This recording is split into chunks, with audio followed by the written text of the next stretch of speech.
देख रहे हैं राष्ट्रवादी संदेश। अस्सलामुअलैकुम, राम राम, सत श्री अकाल। मैं लाल मोहम्मद जन, स्वतंत्र पत्रकार। और इस समय हम हैं वीडीएस पैलेस भादरा में। और यहाँ जो है भीम आर्मी द्वारा एक पत्रकार वार्ता रखी गई है जो भाईचारा बनाते हुए, और 23 मार्च को इनका एक कार्यक्रम है। और प्रेस कॉन्फ्रेंस में पता लगे कि ये कार्यक्रम क्या है, किस प्रकार का है। तो भीम आर्मी द्वारा जो ये पत्रकार वार्ता रखी है, तो अभी हम इनके पदाधिकारियों से संपर्क करते हैं, बात करते हैं और पत्रकार वार्ता में ये क्या बताते हैं पूरी जानकारी लेंगे। 23 मार्च का इनका कोई कार्यक्रम है और उस कार्यक्रम की पूरी जानकारी लेंगे। तो देखते रहिए राष्ट्रवादी संदेश। और जो लोग राष्ट्रवादी संदेश से नहीं जुड़े उनसे निवेदन है कि यूट्यूब पे राष्ट्रवादी संदेश चैनल को सब्सक्राइब कीजिए, लाइक कीजिए, शेयर कीजिए। और मैं आपको ले चलता हूँ भीम आर्मी के पदाधिकारियों के पास, जो बताएंगे कि 23 मार्च को इनका क्या कार्यक्रम है।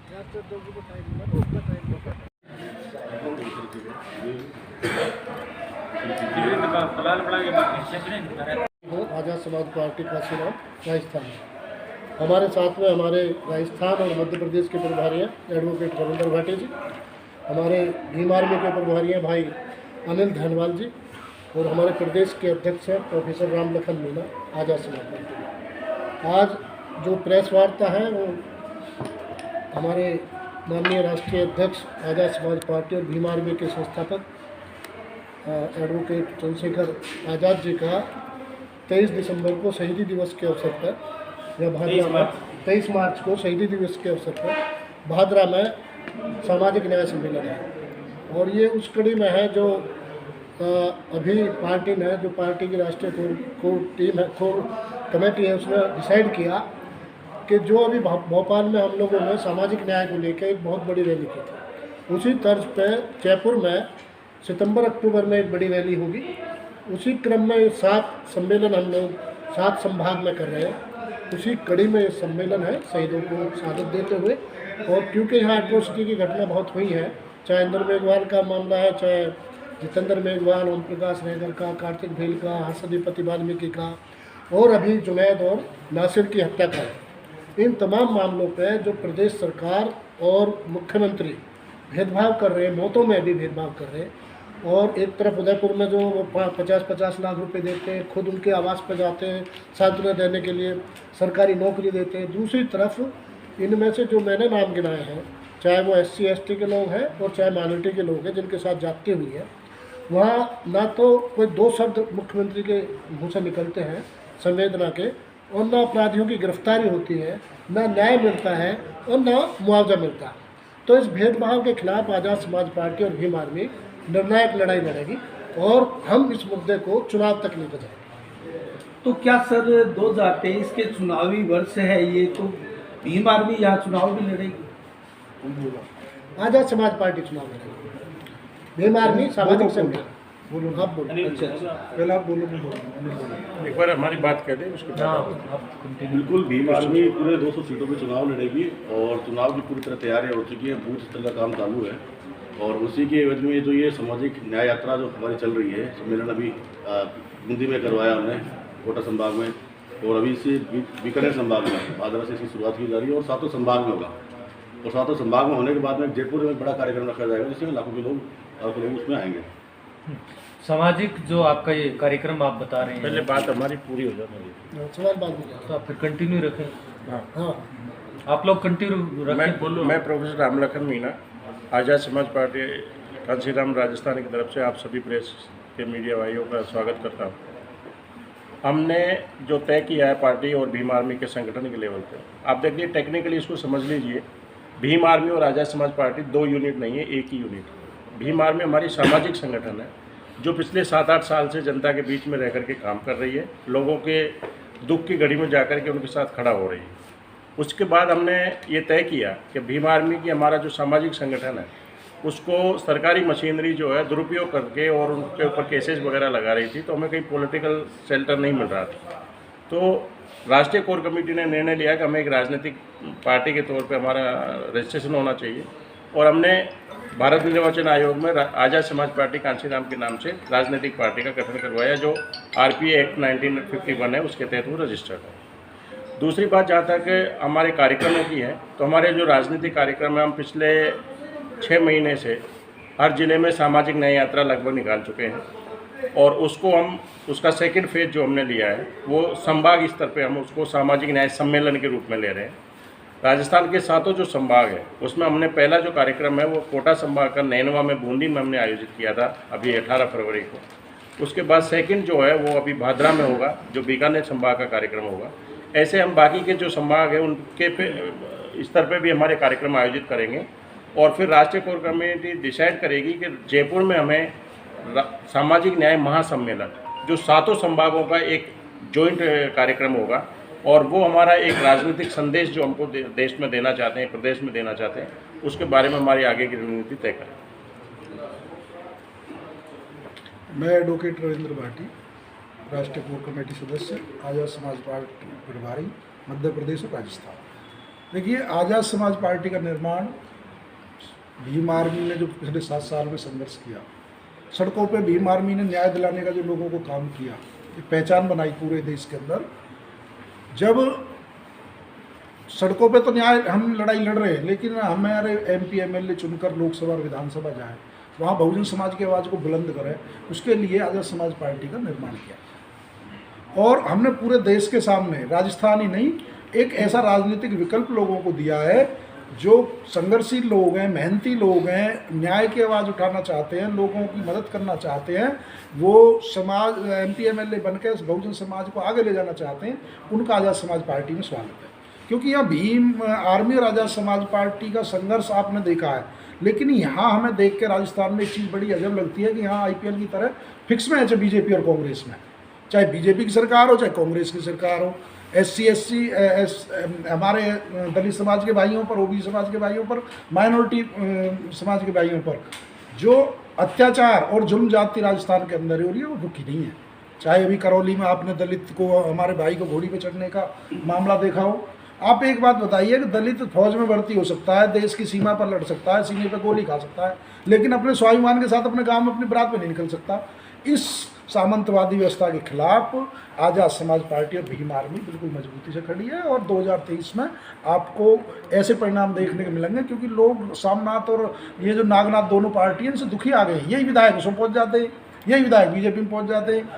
यहाँ विपक्ष तो है ही नहीं राजस्थान में, विपक्ष की भूमिका भीम आर्मी निभा रही है। हमारे जो राष्ट्रीय अध्यक्ष है एडवोकेट चंद्रशेखर आज़ाद जी विपक्ष की भूमिका पूरे देश में निभा रहे हैं। सर, पूरे देश में अगर बात करें दलित समाज की, तो बहुजन समाज पार्टी ही एकमात्र ऐसा मंच था जो दलित समाज की आवाज़ उठाती थी। ये भीम आर्मी उससे अलग किस प्रकार से? देखो, ये समय समय की बात है। जब बहुजन समाज पार्टी के बहन जी अपने पीक टाइम पे थी तो उन्होंने समाज की सेवा की, लेकिन आज के दौर में पिछले 7 वर्षों में यदि देखें तो जो भीम आर्मी और आज़ाद समाज पार्टी ने अपने संघर्ष के दम पर, हमारे राष्ट्रीय अध्यक्ष पिछले 3 साल में 2.5 साल बहुजन समाज के लिए जेल में रहे हैं। जहां कहीं घटना होती है पुलिस की 100 नंबर गाड़ी से दावत देता है कि कोई भी अपनी पार्टी बना सकता है, कोई भी MP MLA बन सकता है। राजस्थान को लेकर हम राजस्थान में जो गैर बराबरी और भेदभाव हो रहा, जो लोगों के साथ में यह कानून व्यवस्था नाम की चीज़ नहीं है, पेपर लीक हो रहा, नौजवानों के भविष्य के साथ खिलवाड़ हो रहा, उस सबको लेके न केवल राजस्थान में बल्कि भाई चंद्रशेखर आज़ाद की भावनाओं को समझने की कोशिश करें यहाँ के लोग कि उन्होंने राजस्थान के मामले को लेकर देशव्यापी प्रदर्शन किया रखा। 2 तारीख को उत्तर प्रदेश में है, आज राजस्थान हरियाणा दोनों में है, 2 को उत्तर प्रदेश में, 3 तारीख को उत्तराखंड में। तो हम इस प्रदेश को लेकर, क्योंकि यहाँ भोले भाले लोग हैं और यहाँ जैसा कि हमारे प्रभारी जी अभी कह रहे थे, ये अदला बदली का जो खेल चल रहा BJP और कांग्रेस का, इसको हम ये विकल्प देना चाहते हैं ताकि यहाँ जहाँ जहाँ विकल्प है और देश में तीसरी पार्टियाँ जिस प्रदेश में वहाँ वो प्रदेश विकास की तरफ। सर, जब भी चुनाव आते हैं विधानसभा के राजस्थान में अमूमन देखा गया है, तब एक कांग्रेस और BJP के खिलाफ थर्ड फ्रंट की बातें उठने लगी है। तो क्या इस बार भी आप एक मजबूत थर्ड फ्रंट की कामना करते हैं? हम तो पहली बार, हमने तो पहली बार कहा, वो लोग कहते रहे होंगे अब तक, हम तो पहली बार कह रहे हैं कि यहाँ SC ST और OBC और माइनॉरिटी के लोग केवल मतदाता बनकर अब नहीं रहेंगे राजस्थान। नहीं, आपका SC ST और माइनॉरिटी का है, जबकि अब जो जैसा ये कार्यक्रम चल रहा है, क्या हमें बता सकते हैं कि माइनॉरिटी के लोग आपके साथ कितने हैं और भादरा में कोई पदाधिकारी इस प्रकार का कोई है क्या? या सर, मैं आपको बताता हूँ, एडवोकेट चंद्रशेखर आज़ाद जी ने जो लड़ाइयाँ लड़ी हैं, चाहे वो NRC पे मुस्लिम भाइयों के साथ हो, चाहे डॉक्टर काफिल का हो, चाहे अन्य जहाँ जहाँ घटना हुई है, वो सबसे पहले एडवोकेट चंद्रशेखर आज़ाद जी ने उनकी आवाज़ उठाई है। और हमारी जो राष्ट्रीय कोर कमेटी की टीम है, हमारे उसमें कम से कम 7 से 8 माइनॉरिटी के मजबूत साथी हमारी राष्ट्रीय कोर कमेटी के सदस्य हैं, और कई प्रदेशों में महासचिव की जिम्मेदारी बड़े स्तर पर माइनॉरिटी के लोगों को। हमारे यहाँ बहुजन समाज में हर वर्ग की हिस्सेदारी है।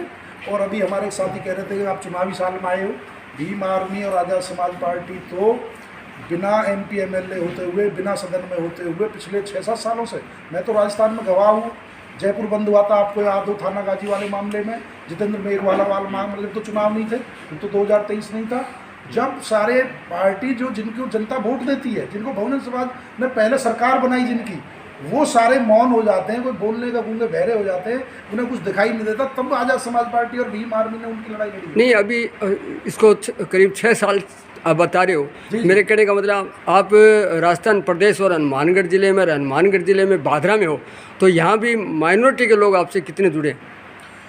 यहाँ हर जगह जुड़े हुए हैं। कोई हमारे जिलाध्यक्ष भी है संगठन के अंदर माइनॉरिटी के, हमारे हनुमानगढ़ जिला भादरा।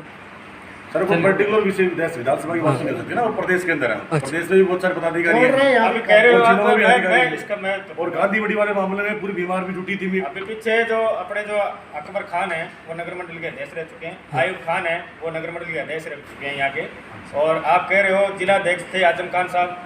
माइनॉरिटी हमेशा साथ रही है और साथ है, और सही कहीं भी जुट पड़ी जहाँ भी जुड़ता है बीमारी में लोग खड़े हैं।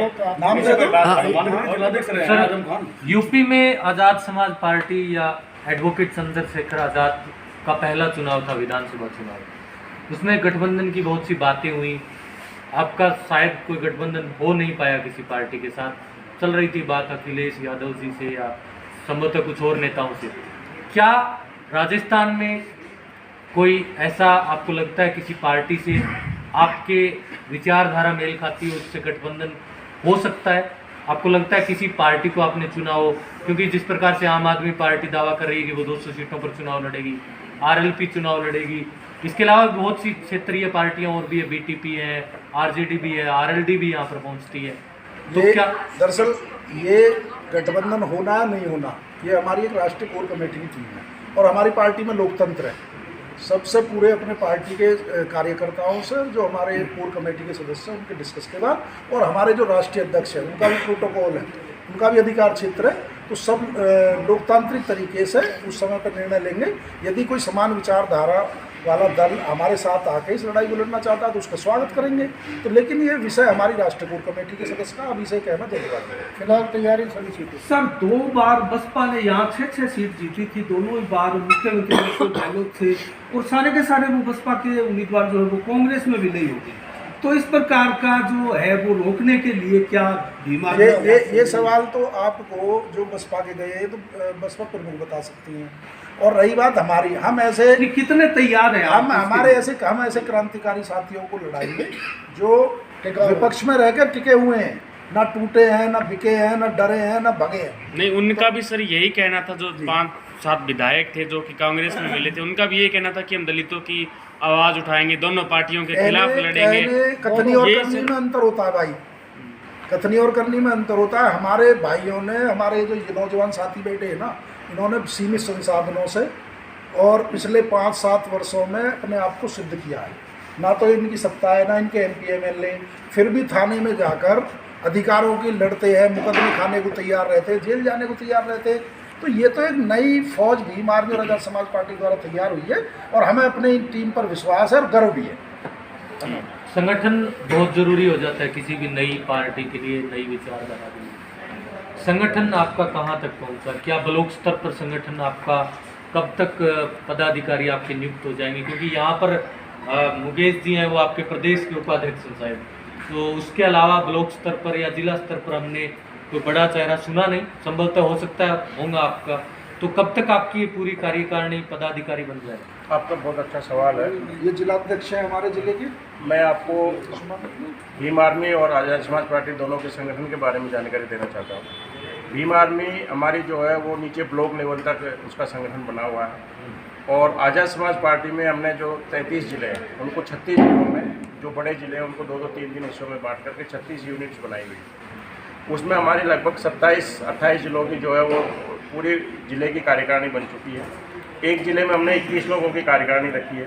उसी पैटर्न पे हमने विधानसभा के लेवल पे भी 21 लोगों की कार्यकारिणी रखी है और 21 लोगों की कार्यकारिणी के बाद अभी हम जो है संभाग लेवल पे जो हम कार्यक्रम कर रहे हैं सामाजिक न्याय के सम्मेलनों के माध्यम से, इसमें हमने जो है बूथ लेवल की कमेटी जब बना रहे हैं ताकि वो सम्मेलन में जो हमारा जो फीडबैक आए उसके बेसिस पे हम हर बूथ पे 15 से 20 लोगों की जो है कमेटियाँ बना रहे हैं और उस कमेटियों को हमने कुटुंब कमेटियों का नाम दिया है क्योंकि हम गाँव में जाते हैं तो वो एक कुटुंब का एक वो हिस्सा होता है। जो लोग पन्ना प्रमुख के नाम पे राज कर रहे हैं हम अपने कुटुंब के मार्फत हमारी कमेटियाँ बनाएंगे और एक एक गांव में एक एक उसको जो पन्ना की जो बात करते हैं एक एक पन्ने में हमारी 5-5 कमेटियाँ होंगी जो कुटुंब के आधार पे होंगी और हर कुटुंब से हम 10 से 15 लोगों को उसमें जोड़ेंगे। बीकानेर संभाग में लगभग 25-30 तहसीलें हैं 506 जिलों में। आपने भादरा को ही क्यों चुना बीकानेर संभाग में इस कार्यक्रम के लिए? कोई विशेष बात? ये जो निर्णय है ये हमारी जो लोकल जो टीम होती है उनके निमंत्रण के आधार पर हम डिसाइड करते हैं। माननीय मुकेश चोपड़ा जी हमारे यहाँ के सीनियर वरिष्ठ साथी हैं, इन्होंने हमारे सामने बातें रखी कि हम बीकानेर संभाग का कार्यक्रम भादरा में करवाना चाहते हैं।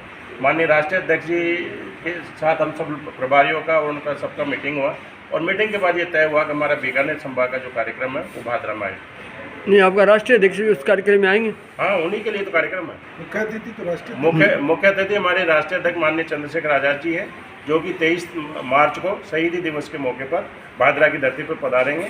हम आप प्रेस मीडिया के माध्यम से अपील करना चाहते हैं कि बीकानेर संभाग के गांव-गांव ढाणी से लोग आकर के उनके विचारों को जानें, उनके बारे में जो भ्रांतियाँ फैलाई हुई है उन भ्रांतियों को दूर करें कि उनका व्यक्तित्व कैसा है और वो सामाजिक न्याय के लिए दलितों, पिछड़ों, अल्पसंख्यकों, आदिवासियों के लिए जो लड़ाई लड़ रहे हैं, महिलाओं के जो लड़ाई लड़ रहे हैं उसको वो देखें कि उनका जो संघर्ष है वो किस लेवल का संघर्ष। नहीं, आज़ाद समाज पार्टी है और ये चुनाव आयोग से मान्यता है तो शायद क्योंकि पहली बार यहाँ से चुनाव लड़ रही है तो उसका कोई चुनाव चिन्ह वगैरह भी कोई पार्टी का आयोग ने? चुनाव चिन्ह की जो बात है अभी तक हमें 5 स्टेट में चुनाव चिन्ह मिल चुका है। जो चाय की केटली हमारा चुनाव चिन्ह रहा है, राजस्थान में हमने उसको अप्लाई किया हुआ है क्योंकि हमारी पार्टी नेशनल पार्टी अभी तक नहीं है तो पूरे देश में एक ही सिंबल हमारा काम कर जाए। राजस्थान का जो निर्वाचन आयोग है, निर्वाचन विभाग है, जो भी हमें सिंबल देगा उसमें हम आपको जल्दी बताएंगे। हो सकता है 23 मार्च से पहले हम आपको अपना सिंबल आपको बता दें क्योंकि हमने उसके लिए अप्लाई किया और बहुत बहुत धन्यवाद। ये थे भीम आर्मी और भारत एकता मिशन की प्रेस वार्ता और आज़ाद समाज पार्टी का जो है भावी कार्यक्रम है बीकानेर संभाग का 23 मार्च को सम्मेलन होगा। तो देखते रहिए राष्ट्रवादी संदेश, लाइक कीजिए, सब्सक्राइब कीजिए। हम लाल मोहम्मद जन स्वतंत्र पत्रकार आपको दिखाते हैं और ये इसका जो है बैनर है और बैनर का जो है इस प्रकार से तो ये संवैधानिक भाईचारा सम्मेलन जो होने जा रहा है उसका पोस्टर का विमोचन किया जा रहा है पदाधिकारियों द्वारा।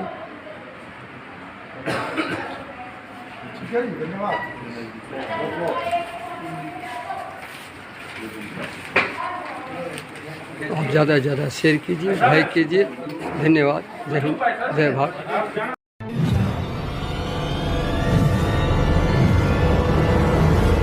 हमारा वीडियो आपको अच्छा लगे तो सब्सक्राइब करें, बेल आइकन दबाएं और लाइक करें।